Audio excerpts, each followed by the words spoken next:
remembers me fondly, that's all I need. Can I be your legacy?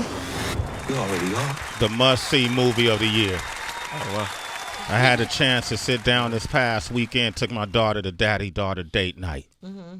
Got a chance Saturday, Heather B, to go to the Lincoln Square Theaters, the AMC or whatever you call it. Fancy. Yeah, man, it was very fancy. Shit. Okay. I arrived 2 minutes late, and it was only standing room only at a private screening. Wow. And I was there the entire time and was willing to stand because I'm a big fan of the actor that's in there who's with us today. A lot of his work, a lot of folks discovered him when he did the movie Get Out, but he been laying his bricks longer than that, Heather B. He been walking these dogs for a long time.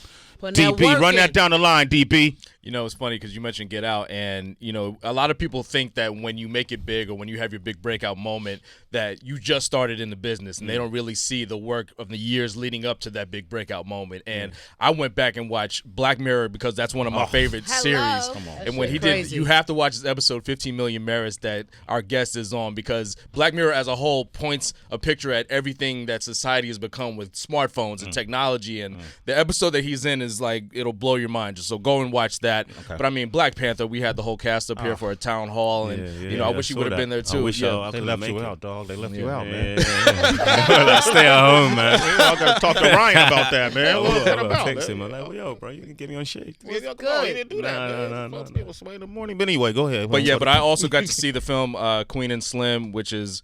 It definitely changed my opinion when I first saw the trailer, because you might form an opinion about it, but until you really see the film and understand everything that plays out, it's really going to blow your mind, like I said. And so our guest is here from the movie, Daniel Kaluuya. There it is, man. It's an honor to be here. What a surreal moment. Yeah. Wow. Been watching you since I was a kid, man. Yeah, bro. This is mad to me, man. Damn, man. I always watched MTV Base back in the day. You know about MTV Base? Yeah, Trevor, you said Trevor Nelson? Trevor Nelson is legendary. Okay, so legendary, bro. I always try to bring up his name because a lot of folks in the States don't necessarily realize who he is. Yeah. And we lived parallel lives in the 90s and the 2000s, doing the same kind of work through music culture, bringing awareness to the community globally. But Trevor Nelson was the person responsible for a lot of the footage you saw on MTV Base that we did here in the United States. Wow. Trevor would aggregate that footage and put it on the different networks around the world, and for that I ever will be grateful to him, because I go to Africa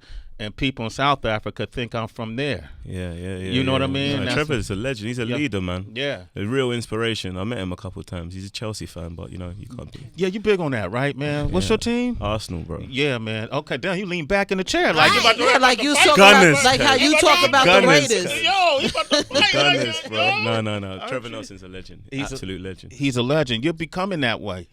A lot of people are recognizing you for your work. I heard a woman say to you in the audience that, you know, after seeing the movie, because you did a great Q&A about the movie, and she said she thanked you and gave power to the way you act, with the stories you tell with your eyes through acting. Have you gotten that compliment before? Yeah, look, quite a few people have come up to me about my eyes.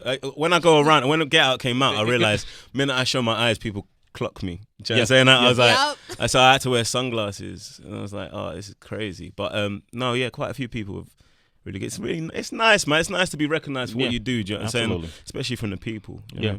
Watching this movie is, and this might sound kind of elementary, but I feel like I was watching my worst. I didn't even realize it was a fear. You know, that I walk around the streets in, because I'm always concerned, especially with my daughter, what may lead me to having a confrontation with a police officer that might lead down this dark and lonely road that the characters that you played along with Jodie Turner, the characters you guys played, it felt like, damn, man, this is my worst nightmare. I'm out on the town, minding my own business, and I get pulled over. And it's a kind of innocent pulling over, but then something happens that leads to something tragic, and then you're spending your life on the road, going through all this trauma, this terror, not knowing what's ahead of you. And I started thinking, like, I know guys who live like that on a day-to-day basis. Right. This ain't the movies. You know, whenever they go outside, they're scared of what could happen. Is this movie symbolism to maybe a general consensus a lot of folks in the black community may have with dealing with the relationship with the police department in their communities? in where specifically you're talking about? Just generally in the black community? Generally in the black community.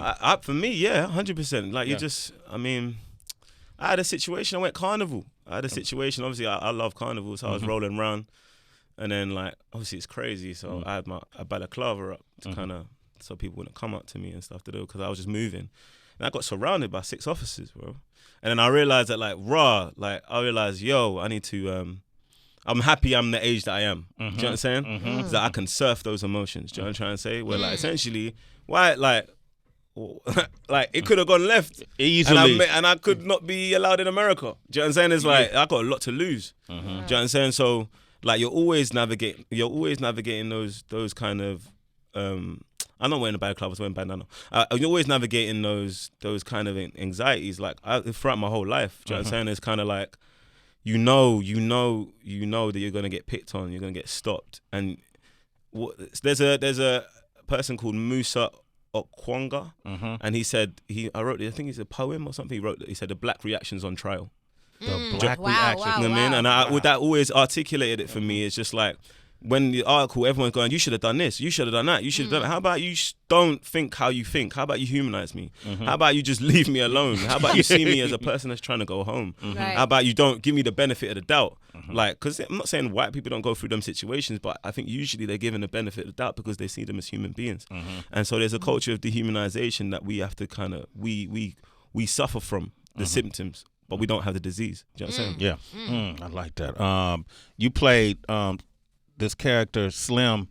You're from the UK, but the Slim is from where?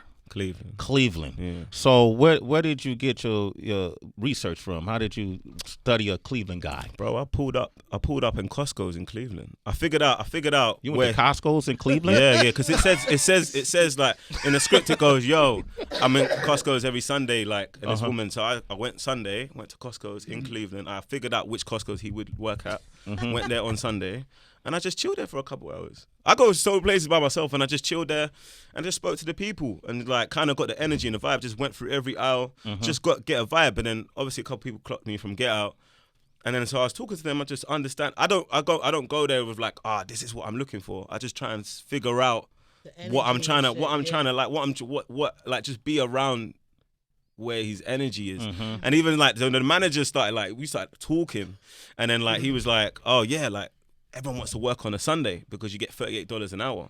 So even the fact that you're working on a Sunday, you're one of the favorites. Do you know what I'm saying? And then like you get $38 an hour, then you're the shit. So I was like, gave me an idea of how I would handle the diner scene. It's just like Slim thinks he's a catch. It's like I'm doing you a favor. Like, do you know what I mean? I ain't got kids. I'm on $38 an hour. Like, I'm not married. Like, it spoke to like the kind of entitlement you have as a black man sometimes when you're in them kind of situations where you're like, listen, I can do what I want. Of course I'm gonna eat your food. Yeah. And of course when I'm gonna ask like, yo, are we gonna smash? Like, is it gonna happen? Even though you have a blind spot, you don't even realize that she's not feeling you. You're gonna go, yeah, let's do this. But and it gave me that idea and I'm just sitting there and asking them where the hoods are and what every hood means. I was just talking to the people at Costco, employees, what every hood means in Cleveland, and then understand his education level, and then I pulled up in certain hoods in Cleveland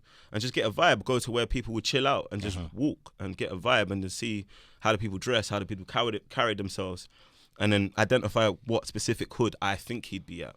And then where he worked, and then I do it like that. Yo, that's acting. All y'all chicks out here looking for ballers, you better take your ass to Aisle 7 and the Costco's on a Sunday, trying to snatch some $38 at Costco's. This is what I'm trying to say. That's I was like, yo, it's crazy. That's crazy. We describe. Reason I don't want to tell too much of the plot because I want people to go see it. That's all right. Fact. So definitely make sure you see Queen and Slim in theaters November 27. One of the things I find interesting is Tyrese came here, and that's like my little brother. We were talking about Black and Blue and how excited he was about that movie being released, and then all the backlash the movie got. They was closing theaters, they was selling tickets under false pretense. You think you're buying his ticket, you're buying another ticket, and a lot of it had to do with the subject matter being about crooked cops, violent crooked cops. In this movie, you're gonna see some violence towards police officers, and it's unapologetic. Is that on purpose? You know, just to like not even think about, given the climate, what a storyline like that, what kind of reaction it might get. But there's so much imagery with violence against black people. Speak on it. No? Right. Yeah. And it's normal. In real life. So it's not, I don't see that as a representative of how people would behave or how people would want to act or do act. Like, so we're telling a story. This is the point of art, is to kind of like explore these ideas and these themes and be a release for a section of people that that's what I do it, that feel oppressed. Yeah. Or they feel kind of contained in their life. I didn't, and why I love the script is just like it shows all the sides. Do you mean these people aren't superheroes? They're people. They're human beings, and then they have flaws, and they made good choices. They made bad choices. So it shouldn't be emblematic of going, yo, this is how everyone should behave with officers. Yeah. To even come to that conclusion is weird to me. Do you know what I'm saying? Because that means if you think that way, that means every time you see a black person being shot, then that's how you should behave with black people. You should extend that to that as well. Yeah. Then there's an inconsistency there. There's a contradiction. You know what I'm saying? So, there. Welcome to America. Yeah, I understand, but you know what I mean? Like sometimes you just have to behave. Like I try not to. I think things are really weird, and I even though they're common, they can still be weird to me. Yeah. So I stay in that weird space. Daniel Kaluuya, ladies and gentlemen. We had Naomi up here from Black and Blue. We also had Cynthia Erivo from Harriet, obviously. We asked them about being British and the accents because we were all like thrown off when they came in and started talking in the accent. And we found out, they both said, Cynthia and Naomi said they listened to music in the States, so it was easy for them. The same with you, like, I was shocked when I found out after seeing you in Get Out and Black Panther that your accent. I thought you were American. Was just really shocked. You the same way, listening to music, watching shows and movies. It was very easy for you to pick up. I think like people don't realize that like how African American culture is the only time we saw ourselves a lot of times in Britain. Okay. In terms of like the sitcoms, like I grew up on Wayans and Different Strokes and Sway on MTV. And Sway. Yeah, Sway, you know what I'm saying? You know what I mean? Come on, he right there, dude. Give it to him. I've seen you for years, bro. Trying to say. I need to know what's happening over there. You know what I mean? Baby, come on, let's get it. And so it's obviously in the subconscious, but that doesn't mean that like that doesn't mean that you like you can speak. Like you still have to do the work. Yeah. Do you know what I'm saying? It's just what I call the right to speak is similar. If you're Black British working class, it's similar to if you're African American working class. You have a similar attitude. Like so that like I always trying to look at that like. I try not to go, it's general, because you have to be specific. Like if you're telling a story, so I go, this guy. That's why I go into certain areas. I go, this guy. What is this guy? Who is this guy? I'm not saying he's not African American. He's an individual who is African American. Right? Yeah. Do you know what I mean? And it's like, so I kind of, and I just drill it. I work really hard. Like I record myself every day, and do accent every day. You just have to drill it, and I stay in the accent all day. Wow. All day. From the car to car, from the car in to the car out. Can you answer this next question in your accent? Nope. Okay, it's not gonna happen. De nada. I start speaking Spanish only. No hablo inglés, man. So yo, you off the hook. Hey, nah, we out here. We out here, baby. Come on. We out here. That's my bruv right there, baby. Come on, let's get it. Yeah, bruv. I love hearing this dedication. It reminds me also, Heather just mentioned how Cynthia was here recently. And there was a lot of controversy when it came to Harriet. Some people saying that they felt she didn't deserve to play it because it should go to a Black American actor. Also, Idris Elba, a couple months ago, when he was doing a Complex show, he said how hard it was to be on The Wire because they really wanted like a homegrown Black American actor. Have you ever had to deal with something similar where someone being like, you know what, you're very talented, but we want this person to be from the USA? Yeah, a lot of times. Yeah. Like, quite a few jobs. And it's just gone to where it's gone to, and it's how it's supposed to be. Like, do you know what I'm saying? It's like, and there's jobs where I felt like they probably wanted me, and I don't feel comfortable doing that. Do you know what I'm saying? It's like, it's like, yeah, it's I can't remember the specific instances, but there's been times when other people have had I it. wonder, do you take that as like a weird form of discrimination? Because shouldn't it go to the person who can play the role the best, not how you are in real life? No. If the chief creative, an African American, feels that they want an African American to tell their story, then that's what they want for their vision. Okay. Do you know what I'm saying? And there's been a history of African American erasure and credit. So why not? Mm-hmm. Do you know what I mean? I'm not gonna like be here like going, no, this is what I should. It's me. It's about me. It's like, it's not about you. Do you know what I'm saying? Mm-hmm. Like, you have to be invited in.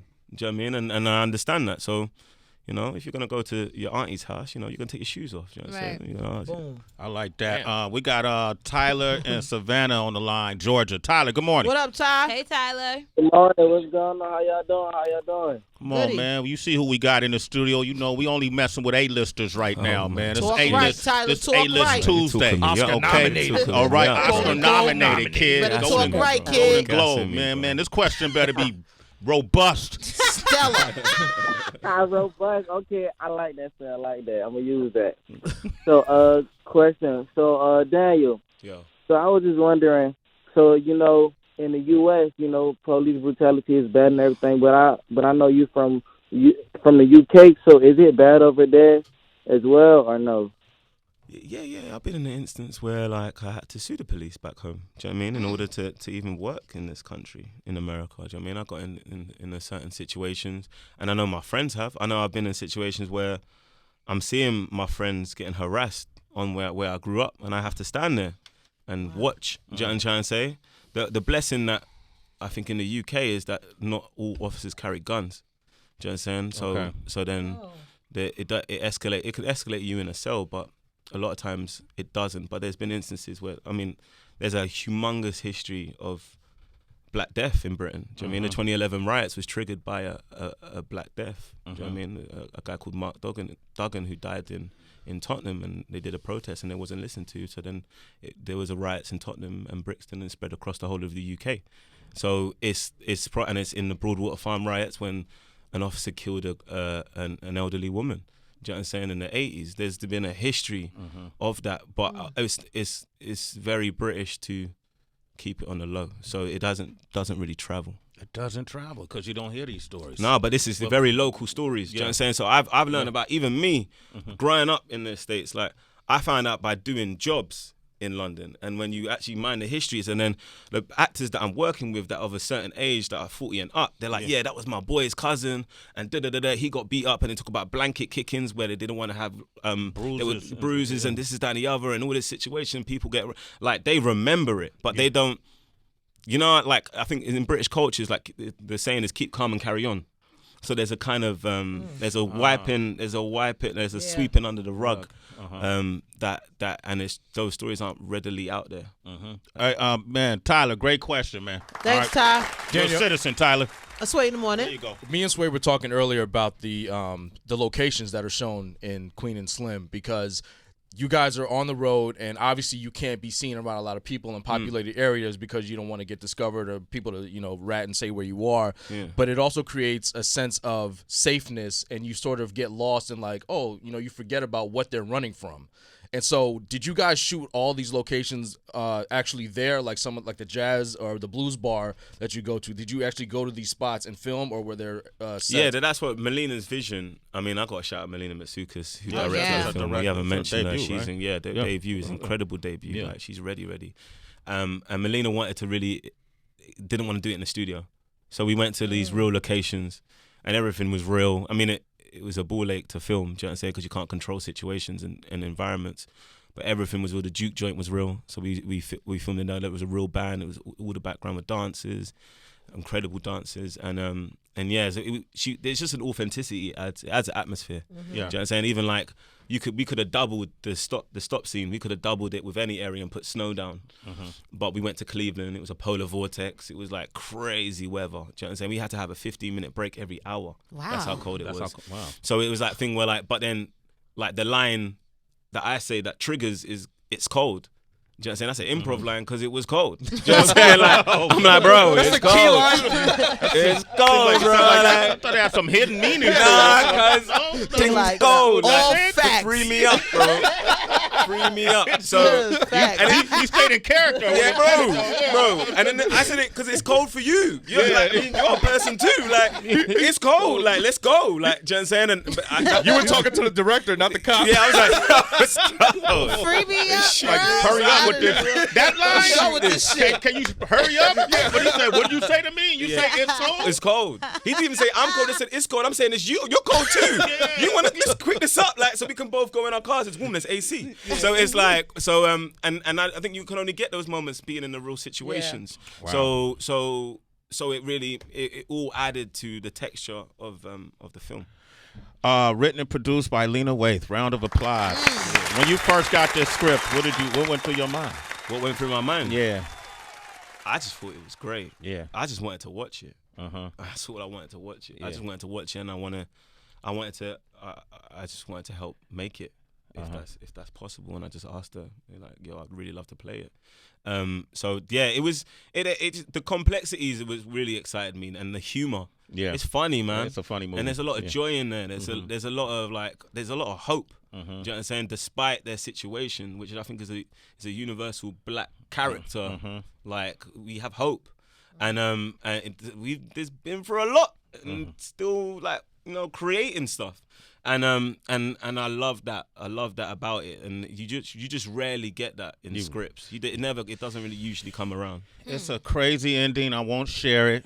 But I did send. I spent the majority of that movie on the edge of my seat, rooting for your characters, and I think you guys did an excellent job. Thank you. Absolutely. Sway, you want to have him leave a question for Lena? Because she's coming by the show. Yeah, Lena's coming by the show next. When is it? Next week. Man, it'd be great if you could ask her like one of those real deeply rooted insider type questions that's going to revolutionize journalism. Go ahead. Why did she choose not to? Lena? Why did you choose not to reveal their names? Huh? You I'm not watched even that gonna movie, answer it. Sway? You didn't even know their names? It's the name of the movie. Yeah, yeah. Queen and Slim. Yeah, you never know their names. I didn't even think of that. Ask her that. Okay.